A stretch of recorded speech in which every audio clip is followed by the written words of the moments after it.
Eu vou pregar hoje sobre o tema A Causa dos Terremotos.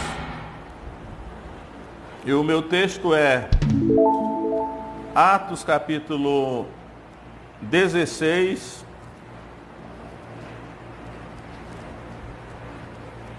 Atos 16, versos 25 e 26.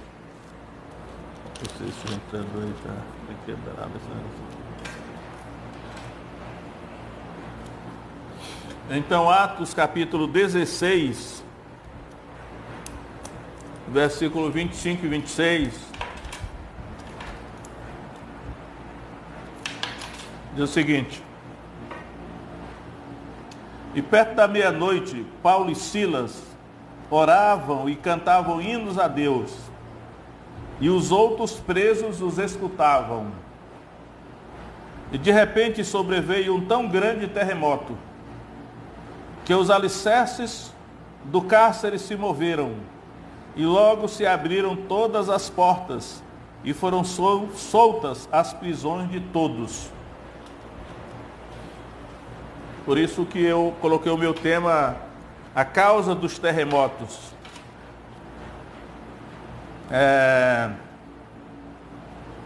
Houve aqui um tão grande terremoto, não foi um terremoto só, foi um grande terremoto.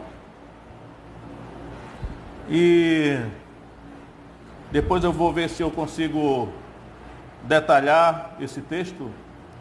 Os que já conhecem não necessitam, os que ainda não conhecem, Paulo e Silas estavam numa prisão na cidade de Filipos, na Macedônia, e eles estavam presos por causa da pregação do Evangelho. E aí, nessa prisão, como a Bíblia diz que eles foram açoitados, né? Os magistrados da cidade mandaram açoitá-los com varas e deram muitos açoites neles, e mandou que eles os colocassem no cárcere interior e lhes prendeu os pés no tronco. E aí, perto da meia-noite, diz a Bíblia, perto da meia-noite, enquanto que Paulo e Silas oravam e cantavam hinos a Deus, hino de louvores a Deus, sobreveio um tão grande terremoto.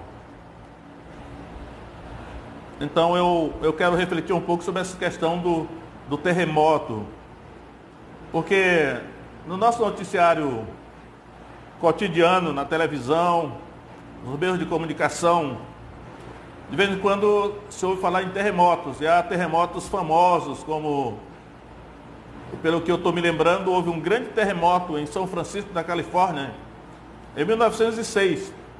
Coincidentemente, foi exatamente na época em que começou o avivamento do país de Gales. No país de Gales não, o avivamento da Rua Azusa, São Francisco, na Califórnia. O terremoto e o avivamento foi em Los Angeles. Mas um dos terremotos mais famosos ultimamente foi o que aconteceu no Haiti. De vez em quando a gente ouve falar, até no Brasil tem havido terremotos. E quando nós vamos assim olhar para as explicações científicas, né, da geologia e todas essas questões acadêmicas, científicas, a explicação a respeito de terremotos é que o terremoto é que as placas tectônicas se moveram, né? E houve esse movimento no interior da Terra, das placas tectônicas, e alguns fenômenos que aconteceram são as explicações dos terremotos. E as pessoas chegam até a prever que acontecerão terremotos daqui a tantos tempos, na escala Richter e tal. Porém, deixando de lado a questão científica ou pseudocientífica, eu quero ver o que a Bíblia diz sobre terremotos, né? Já que houve esse terremoto aqui, na cidade de Filipos, a minha pergunta é: o que é que realmente causa terremotos? À luz da Bíblia. Aí as pessoas escolhem, né? Às vezes o que a Bíblia diz, ele se coaduna com aquilo que a nossa pseudociência ou nossa ciência diz. E às vezes não. Então vou ler, por exemplo, em Mateus 28, quando da ressurreição de Jesus, vai dizer o seguinte, Mateus 28, 1. E no fim do sábado, quando já despontava o primeiro dia da semana, Maria Madalena e a outra Maria foram ver o sepulcro. E eis que houvera um grande terremoto. Aí eu já quero ligar aqui os textos, né? Lá também foi um grande terremoto. E aqui está dizendo, eis que houvera um grande terremoto. Aí veio o porquê, né? Até onde eu me lembro, em toda a Bíblia, é o único lugar onde diz o porquê do terremoto. Porquê. Essa palavrinha porquê aqui é muito importante, porque diz por que houve um terremoto. Diz aqui, porque o anjo do Senhor, descendo do céu, chegou, removendo a pedra da porta e sentou-se sobre ela. E no verso 4 diz, e os guardas, com medo dele, ficaram muito assombrados e como mortos. Então, vemos aí a versão da Bíblia. Esse grande terremoto que aconteceu quando da ressurreição de Jesus, é porque desceu um anjo do céu, e esse anjo, ele removeu a pedra da porta do sepulcro. Naturalmente, aqueles que já foram a Jerusalém conhecem, sabem que o sepulcro é praticamente uma caverna, onde a porta é uma imensa pedra, que dificilmente ela será removida por um homem só, que é uma pedra muito pesada, né? Então, está aí essa explicação do que o que causou o terremoto foi a descida desse anjo. Todavia, acredito que é o único lugar que a Bíblia diz que o que causou o terremoto foi a descida desse anjo. E aí eu quero lembrar algumas coisas aqui que a Bíblia diz, para que nós possamos voltar ao texto de Atos 16. Uma das coisas que a Bíblia diz é que existe uma guerra entre anjos.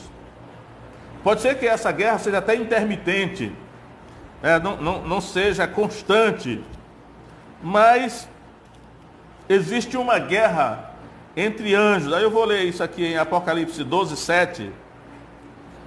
Apocalipse 12, 7 diz o seguinte, e houve batalha no céu.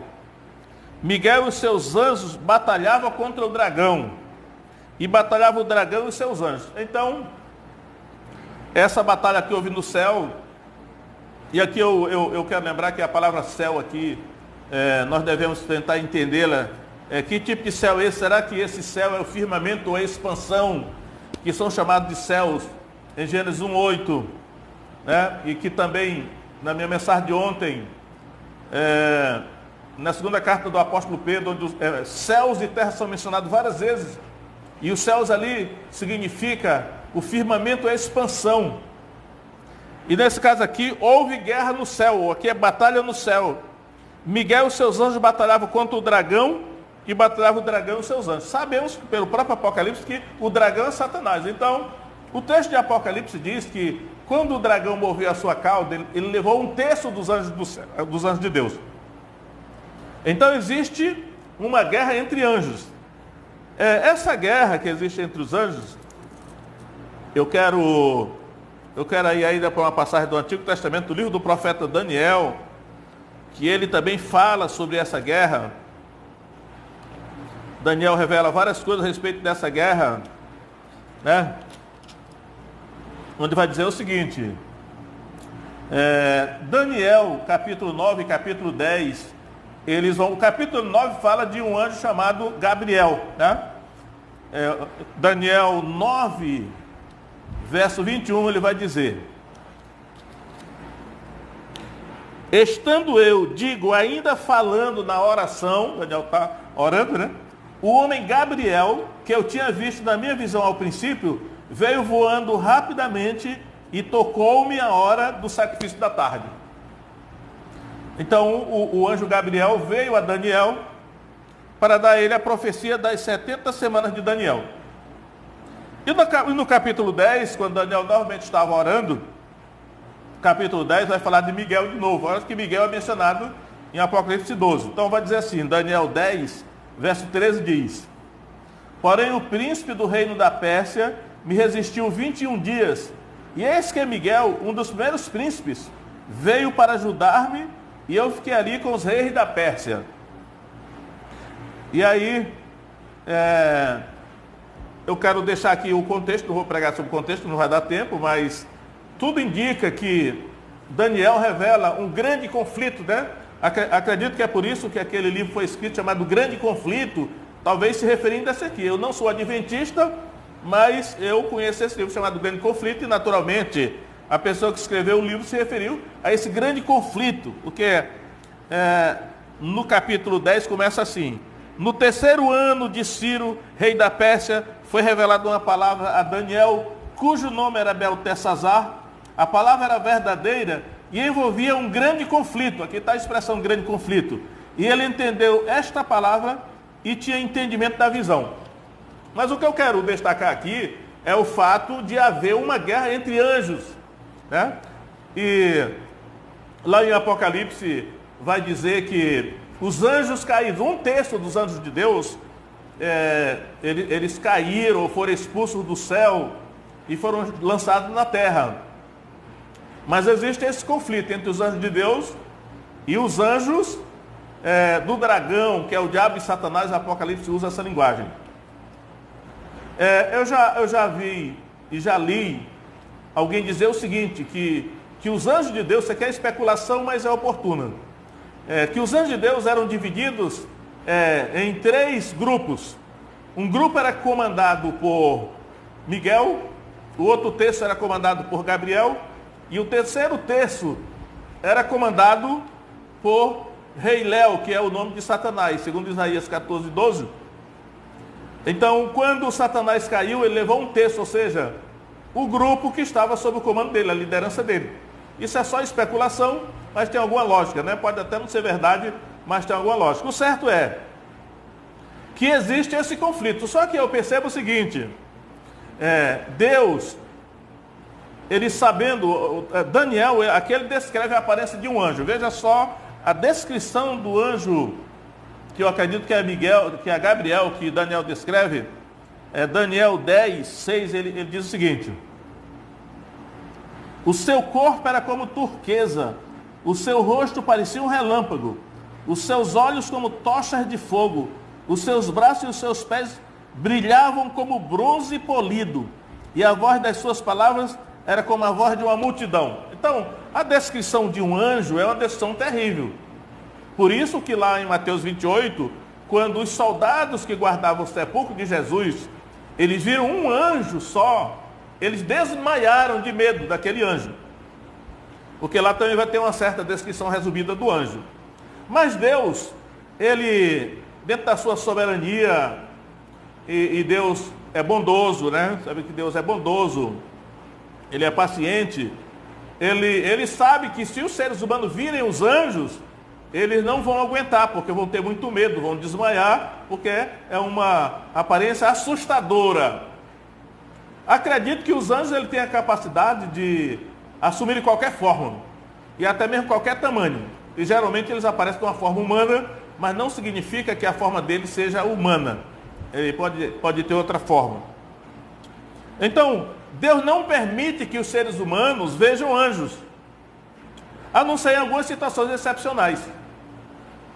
Eu, por exemplo, que eu tenho quantos anos de vida cristã?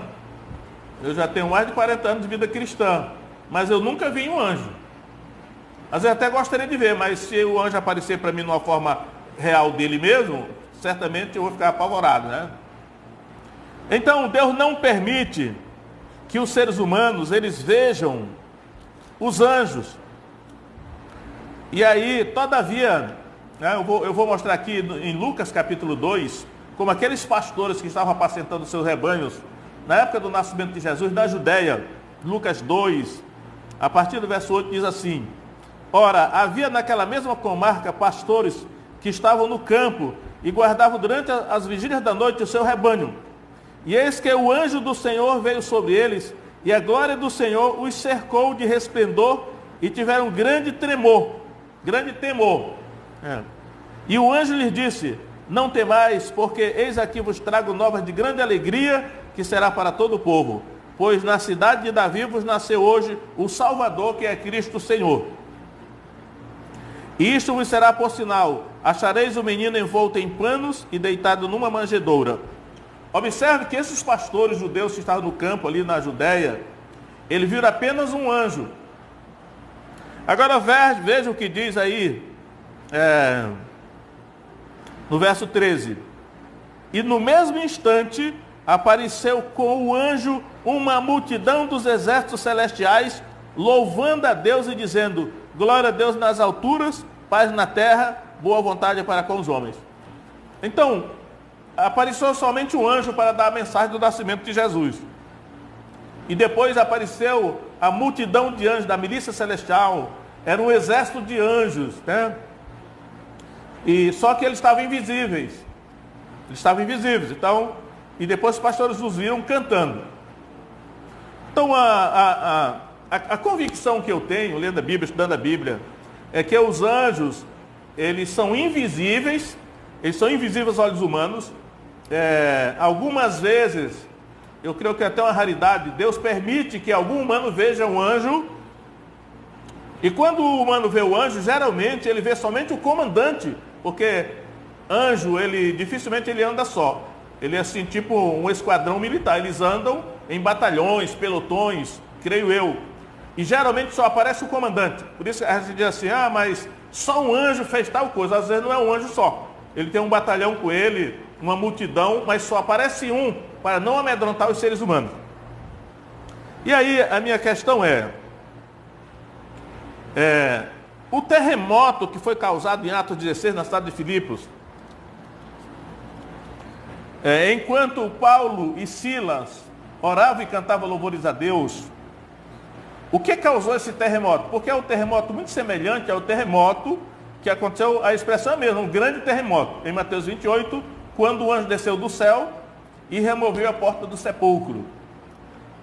Então, a minha conclusão, não conclusão, mas a minha convicção é que houve ali um conflito, só que é um conflito invisível. Houve um conflito entre anjos. Antes de voltar ao texto Antes de voltar ao texto de Atos 16, eu ainda quero ler uma referência a Mateus capítulo 27, porque no capítulo 28 o terremoto acontece porque o anjo desceu do céu, removeu a porta do sepulcro da ressurreição de Jesus. Mas na hora que Jesus morre, Mateus registra um outro terremoto. Vejam só, Mateus 27,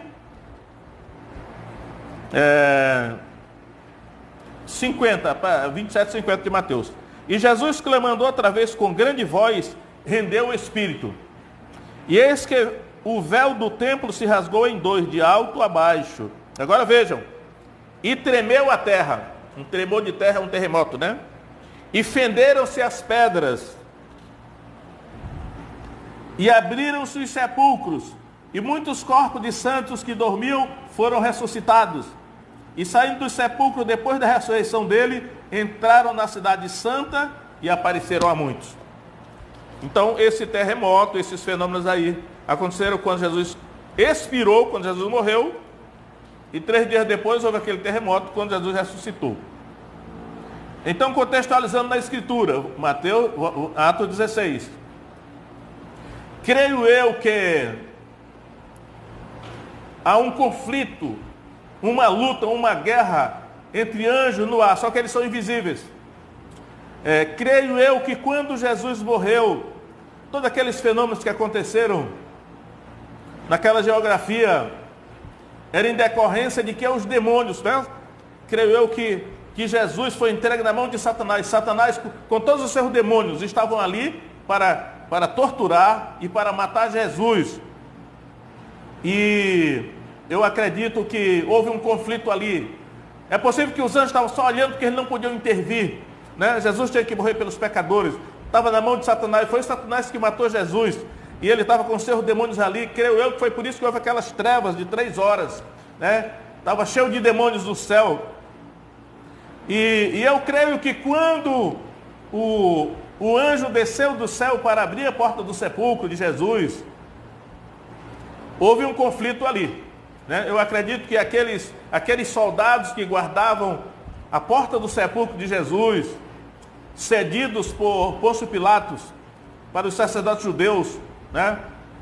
Aqueles anjos são uma espécie de representação de que os demônios estavam ali também, guardando aquele sepulcro para impedir a ressurreição. Mas quando esse anjo desceu do céu, eu não creio que ele tenha vindo sozinho, ele veio com o exército dele. Eu creio que houve um conflito entre anjos e demônios ali, e esse conflito causou o terremoto, e o anjo realmente abriu a porta do sepulcro para Jesus sair. Então, quando nós vamos aqui para Atos 16, à luz de todas essas considerações, eu acredito que houve um conflito entre anjos aqui, invisíveis, né? Paulo e Silas, eles oravam e cantavam louvores a Deus, cantavam hinos a Deus. Eu quero aproveitar a oportunidade aqui para dar a seguinte palavra. A nossa geração de crentes, pelo menos brasileiros, ela é muito voltada para a música, né? É uma geração musical. E esse fenômeno aí é uma questão que se tornou praticamente cultural, mas às vezes não percebemos o prejuízo que isso pode causar na questão da palavra de Deus, né?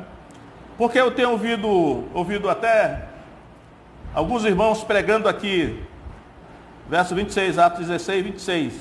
Não, 26, 25. E perto da meia-noite, Paulo e Silas, aí o irmão diz assim, cantavam hinos a Deus, né? Eles cantavam hinos a Deus. Então, meus irmãos, o louvor é uma arma de guerra. Então vamos louvar, porque é o louvor que trouxe o terremoto, e o louvor foi que libertou a gente da prisão. Eu digo, poxa vida, a pessoa está tão já, assim, condicionada mentalmente, psicologicamente, que ela nem percebe que o que Paulo e Silas faziam, eles oravam. Em primeiro lugar, eles oravam, né? Sim. Paulo e Silas oravam. Primeira coisa que eles oravam. E depois cantavam hinos a Deus. Havia duas coisas, mas a sequência que a oração aparece primeiro, porque a oração é mais poderosa do que o louvor. A oração, ela é mais arma de guerra do que o louvor. O louvor é arma de guerra, Em algumas oportunidades Deus mandou o povo louvar, mas a lógica, o peso das evidências da Bíblia é que a oração tem mais poder do que o louvor como arma de guerra. Então não podemos inverter, porque Satanás é muito astuto e ele só dá essa torcidinha aí, né, para poder derrotar a igreja. Então, creio eu que enquanto Paulo e Silas oravam e cantavam louvores a Deus, isso era meia-noite, dentro de uma cela. Diz que os outros presos escutavam. Então houve esse grande terremoto. Por que houve esse grande terremoto? Porque, creio eu, que em resposta às orações de Paulo e Silas e ao seu louvor, cantavam hinos a Deus, Deus enviou um exército de anjos. A minha convicção hoje é que Deus responde às orações dos crentes enviando anjos. Aliás, é um princípio da aliança. Por isso que a oração é tão importante e por isso que o diabo se empenha tanto em impedir a igreja de orar. Porque a oração é o pedido de socorro por causa da aliança. Aqueles que têm aliança com Deus, a orarem, eles estão pedindo que Deus cumpra a aliança, que mande socorro. Um exemplo disso é com lá em Josué capítulo 9, quando Josué fez aliança com os gibeonitas. No capítulo 10 de Josué, os gibeonitas foram atacados por 5 exércitos cananeus. E eles mandaram avisar Josué. A Bíblia diz assim que durante toda a noite, Josué veio com os valentes de Israel para socorrer os gibeonitas, por causa da aliança que eles haviam feito, ainda que foram enganados, mas havia aliança. Então, irmãos, oração é um princípio de aliança. Quando nós oramos, nós estamos lembrando a Deus que nós temos aliança. Que, aí como diria alguém, né? Deus é obrigado a enviar socorro por causa da aliança, porque Deus é fiel. E Deus sempre responde a oração mandando anjo. E não é um anjo só não, porque eles são invisíveis. E porque às vezes nós nem vemos o anjo, mas nós percebemos a ação deles e a gente acha que é por acaso, né? Então vamos ver aqui, por exemplo, eu tenho algumas escrituras aqui, o tempo já está quase vencido, né? Vamos lá. Atos 4:31, para mostrar que aqui, Atos 4:31, vamos ver a oração respondida. E tendo orado, moveu-se o lugar em que estavam reunidos. Olha, moveu-se o lugar em que estavam reunidos. Isso é um tremor de terra, um terremoto. E todos foram cheios do Espírito Santo e anunciavam com ousadia a palavra de Deus. E Deus respondeu, né, a essa oração. Em Lucas 3, aí Lucas escreveu o Evangelho de Lucas e o livro de Atos, né? Então, em Lucas 3:21, e aconteceu que, como todo o povo se batizava, sendo batizado também Jesus, orando ele, Lucas é o único evangelista que registra essa expressãozinha aqui, olha, orando ele, o céu se abriu, e o Espírito Santo desceu sobre ele em forma corpórea, como pomba, e ouviu-se uma voz do céu que dizia: Tu és o meu filho amado, em ti me comprazo. É interessante que isso foi logo após o batismo. O batismo é aliança com Deus. Formalizamos a aliança, aliança com Deus através do batismo. E em Atos capítulo 12, quando Pedro é preso por Herodes e Tiago é morto, decapitado a espada, Atos 12:5 diz: Pedro, pois, era guardado na prisão, mas a igreja fazia contínua oração por ele a Deus. E no verso 7, eis que sobreveio um anjo do Senhor, e resplandeceu uma luz na prisão. Então, tocando Pedro na ilharga, o despertou, dizendo: levanta-te depressa, e caiu das mãos as cadeias. Ou seja, Deus respondeu às orações da igreja primitiva, mandando um anjo para libertar Pedro. Então, irmãos, o que causa um terremoto?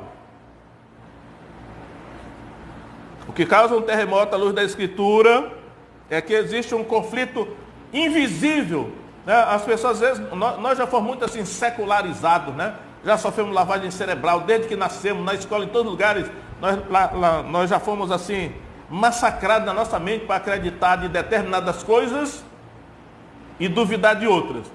Só que a Bíblia é a palavra de Deus, acredito nisso, a Bíblia é a palavra de Deus. O fato de que muitos não creiam nela, alguns a interpretam equivocadamente, não anula o fato de que a Bíblia é a palavra de Deus. Então, o que causa o terremoto, independentemente das placas tectônicas, é um conflito invisível entre anjos.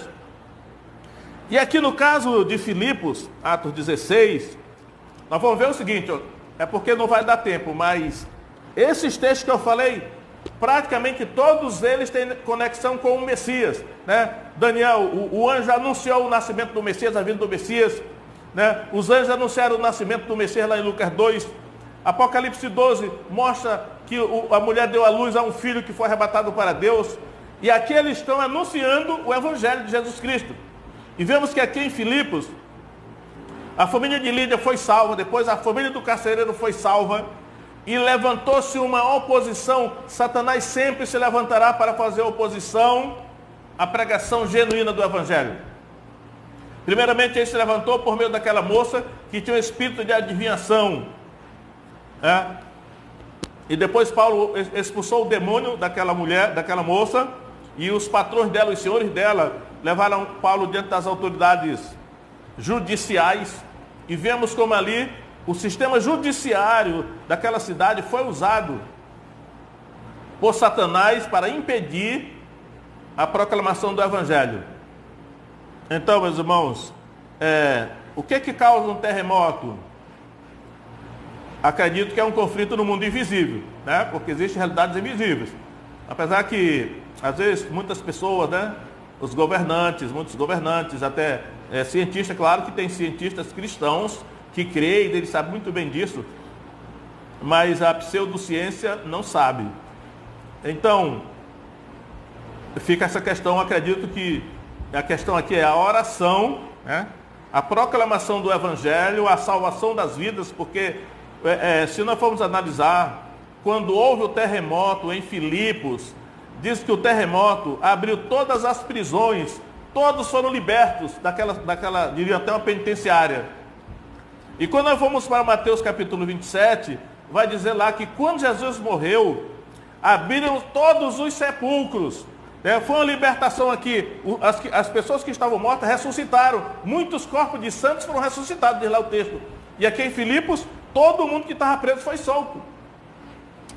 Aí eu pergunto, aquelas pessoas que estavam presas eram todas culpadas? Não sei, eu sei que Paulo e Barnabé, o crime deles tinha sido pregar o evangelho e expulsar o demônio daquela moça. Então,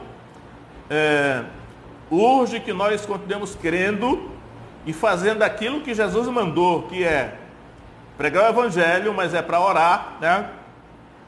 Orar para pedir socorro da aliança. Nós, seres humanos, não temos capacidade de enfrentar esses poderes invisíveis, espirituais invisíveis que estão atuando por todo lugar, mas ao orarmos, nós pedimos socorro a Deus por meio da oração, por causa da aliança. Aí Deus envia um exército de anjos, são os anjos que batalham com o anjo. Ser humano não pode lutar com o anjo, porque os anjos são imortais.